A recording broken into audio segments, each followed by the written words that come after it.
My work experience is what I would consider a non-traditional pathway. I was a 19-year-old mother, and I started with a company called Roberts Express as the receptionist, also knowing that later on I would go to continue my education.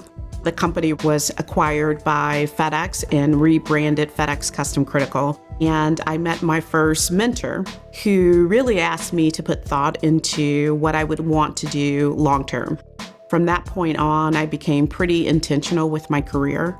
After my undergrad at Walsh University, I thought it was important to continue my education based on what my career goals were. I wanted to do an executive MBA. I was in the workforce and had been for quite a time. And I wanted a program that could accommodate the work pressures that I had at that point in time. And CASE provided all of those things. I knew the way the cohort was set up, it was an opportunity that I would begin and end with the same students. And then the study teams would have flexibility. I think my untraditional pathway really allowed me to bring together this fabric of experience as well as practical and theory all together. At that point, I had a lot of practical experience where I could understand the problems were consistent across other organizations, but the way to tackle them may be slightly different. And I felt it really created this richness of experience I had that I could build on also.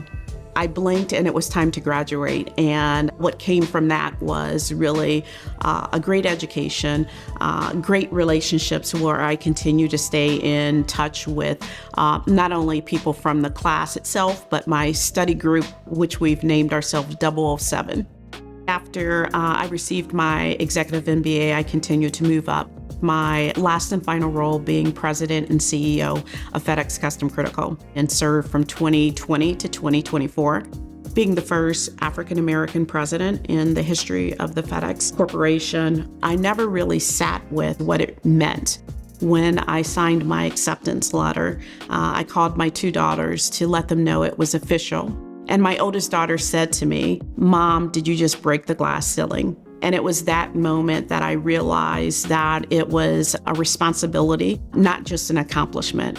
What made it really unique is that first 90 days of going into COVID, we began to lean into our capabilities around quality assurance in the biopharma space. And as organizations began to manufacture the COVID vaccine, we were moving active ingredients, and we knew the importance of it.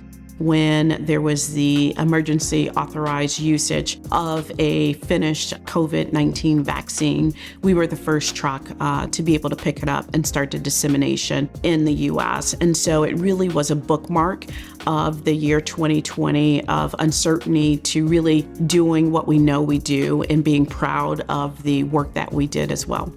The idea of being a Hall of Famer for CASE, I'm honored, I'm humbled by it. I really have not sat with it.